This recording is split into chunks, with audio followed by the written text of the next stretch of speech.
All right, what's up, everybody? Welcome to Pursuit of Balance, where we talk about all things health, fitness, lifestyle, mindset, and wellness.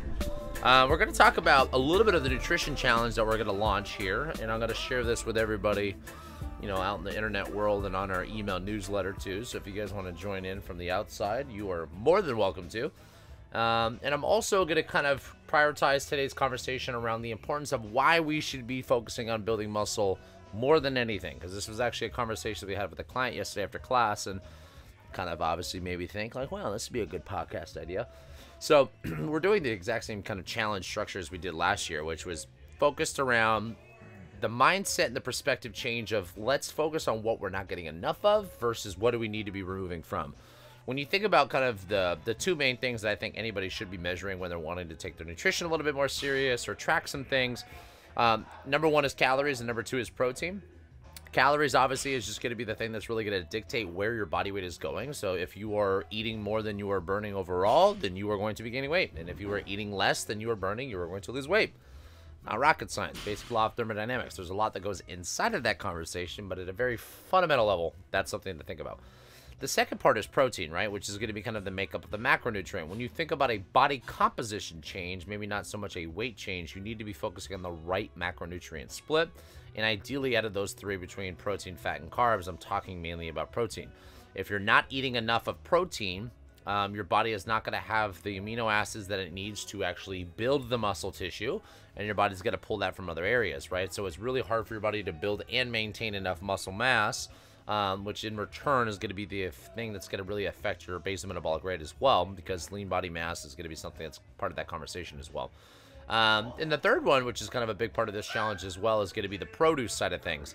I think when you look at food in general, if you were to think about things that have, need sun and water to grow, so plants, vegetables, fruits, and you were to focus on the rest of your diet being around things that have walked, flown, or swam before, aka animal proteins, you are going to be in a really, really, really good place with your diet. If majority of your diet, 80 to 90% of those things, was just produce and animal protein, I can promise you, you will have a really hard time fucking up the way you look, the way you feel, your energy, your digestive system, whole nine yards. As we go down this rabbit hole of processed foods or hyperpalatable foods, food products, quote unquote, things that need bags, barcodes, and boxes to be sold in, you are going to run into a lot harder of a time trying to find sustainable weight loss. And it's not the reason, like most people think that it's like we demonize carbs, or we demonize fats, or we demonize processed foods.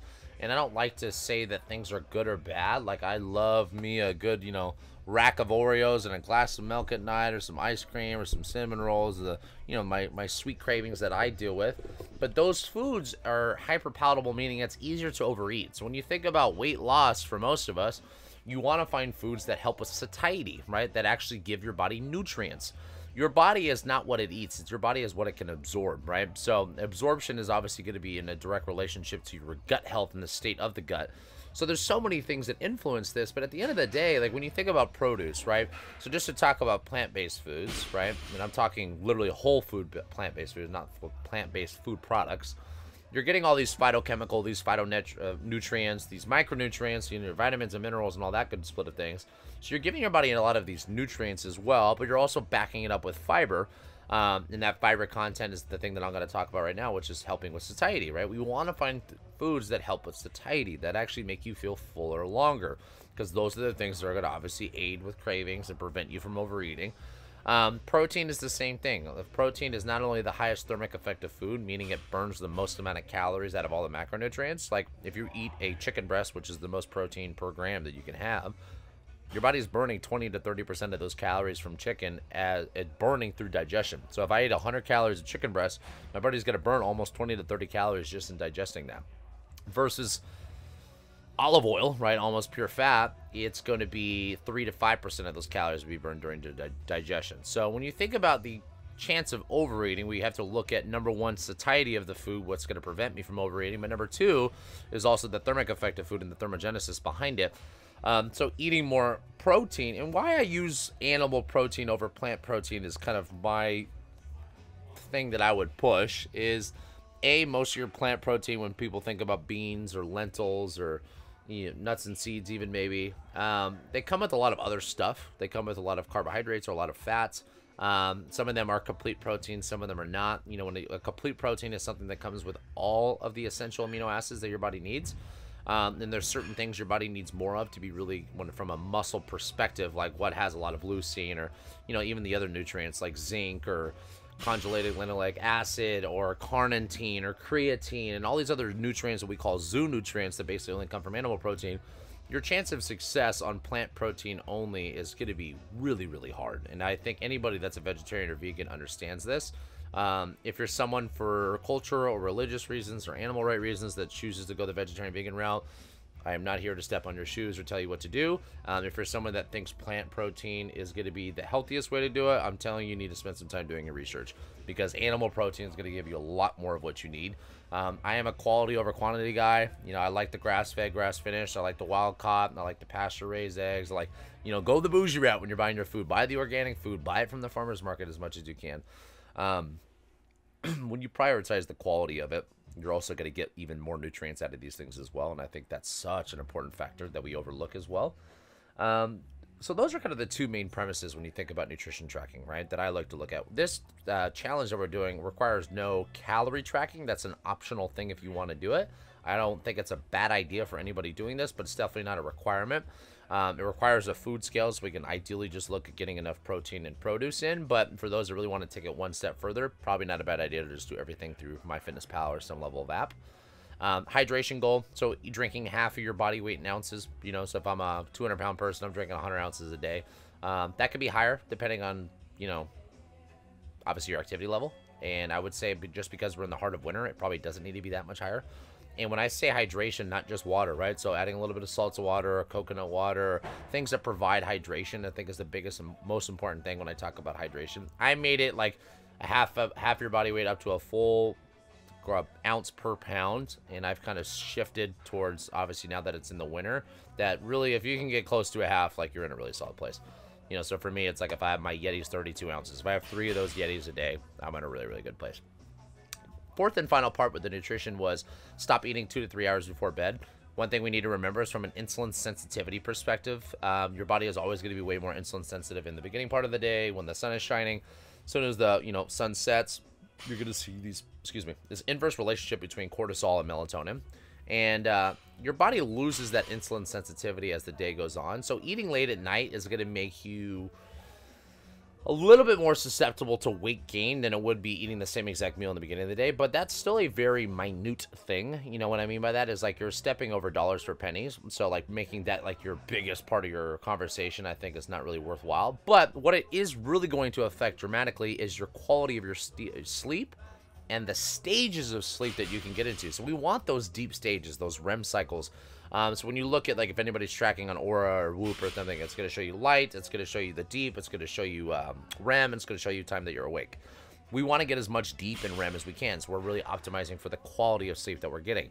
I know for me, my biggest thing that I struggle with is eating way too late at night, and so if I can move my dinner a little bit earlier and give myself a few hours before bed and shut off some of that screen time, it is a game changer for what it does for my sleep. So, and I can show that through objective measurements too, right, if I'm actually tracking something.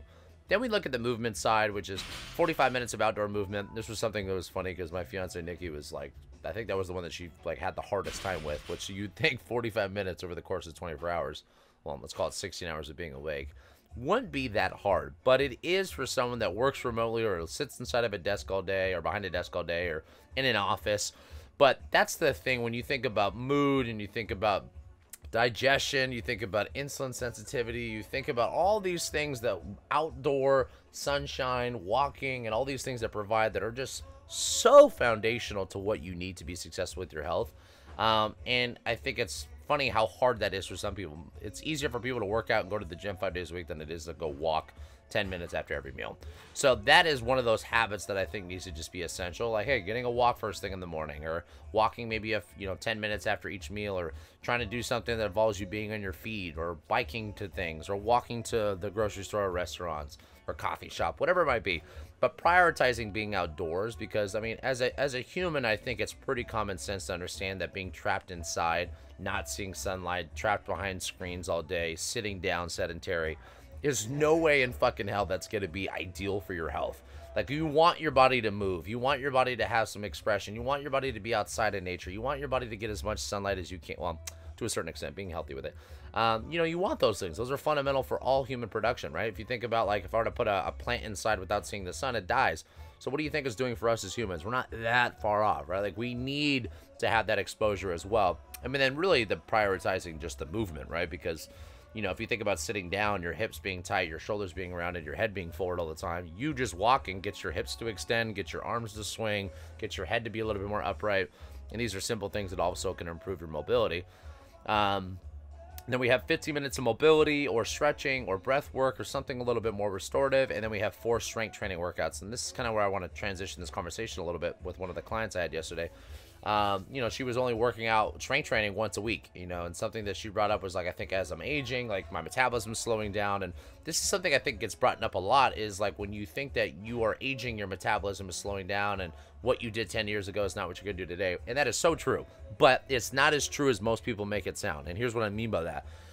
What's really happening is your lifestyle change is dramatic over the course of 10 years. It's not so much like the fact that you're eating the exact same amount. Like, most of the time people have no idea that they're actually eating a little bit more than they were 10 years ago, because that's just where the side of convenience food and DoorDash and snacking, and, you know, naturally it's just one of those things that if you work, you know, in a more sedentary position than you were when you were 20 years old, you were naturally going to overeat a little bit more. But what's really happening is, you got to remember, there's this degradation of muscle mass that happens. You know, once we get into our mid-20s or early 30s, we start losing just a very small percentage, but you're losing a little bit of muscle mass.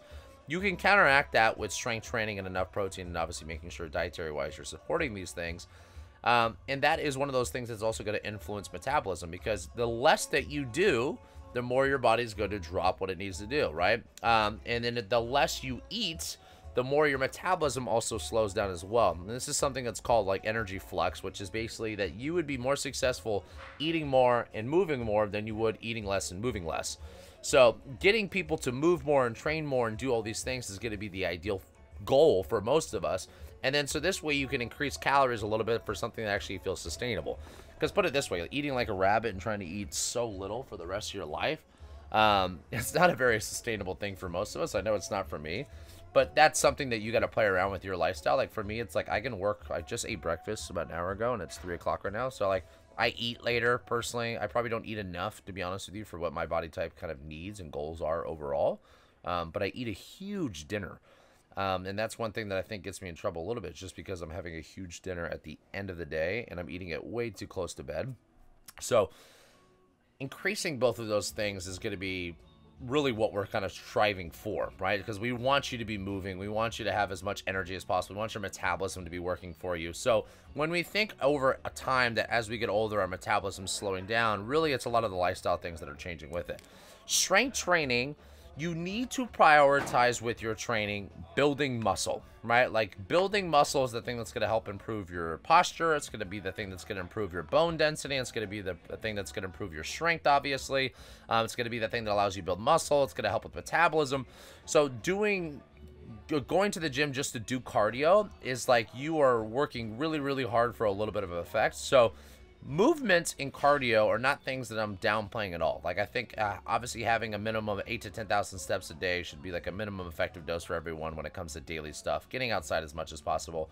Aerobic activity I think should be like at least 2 hours a week in the perfect world for some of us. And some of us get that in the gym. Some of us get that outside the gym with running or swimming or biking. Those are definitely like essential pieces. But when you think about the metabolic effect of what we're talking about and the strength training effect and building a lean body, right? Like I think like when we think about weight loss, it's not just about being skinny fat. Like you want to have some shape, you want to have some tone, and that comes through doing strength training. You do not need to be in the gym. Like there are some people, both male and female, that look like almost over the top to some people, and I think people get scared that they think they're gonna look like that. Like, well, I don't want to bulk. And I'm like, hey, I've been trying to bulk my entire life, and it's a very hard thing to do. You have to be training a lot, and you have to be eating a lot, and you have to be doing all the things perfectly with the intention of bulking to actually produce that outcome. So when you think about strength training and the importance of it, understand that it's much more than just building muscle, right? It's the posture aspect, it's the bone density aspect, it's the metabolism aspect. So the more that you can prioritize lifting and try to think about, I believe that the sweet spot for most people is 3 to 4 times a week. As part of this challenge, we're making everyone go 4 times a week. So if you can strength train 4 times a week, you are in a sweet spot because you're doing more training than you are doing days off.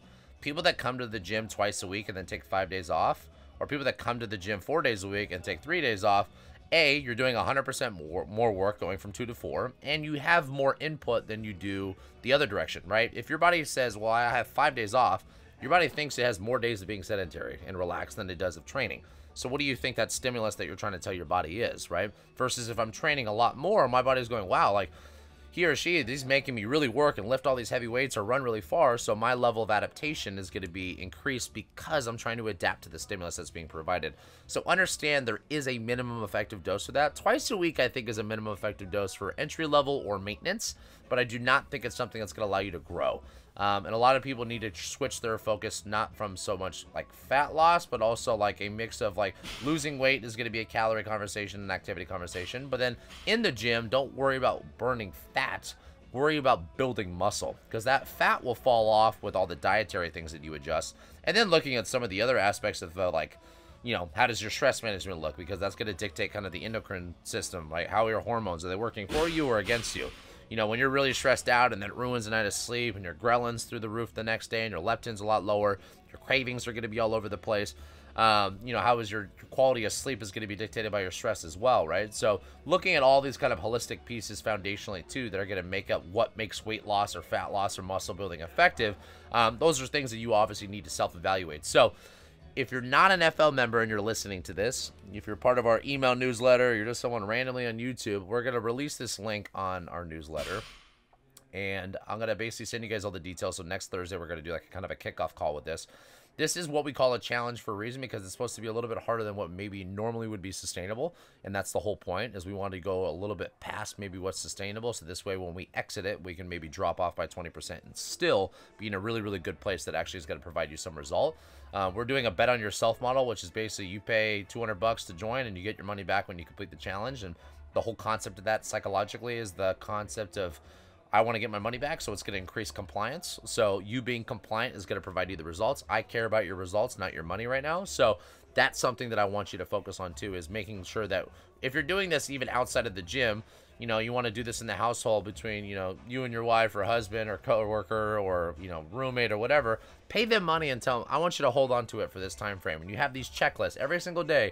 I need to have, you know, 0.8 to 1 gram per pound of body weight. I need to have half an ounce, half my body weight in ounces of water. I need to have 800 grams of produce a day. I need to have 45 minutes of outdoor movement. I need to have 4 days of strength training a week.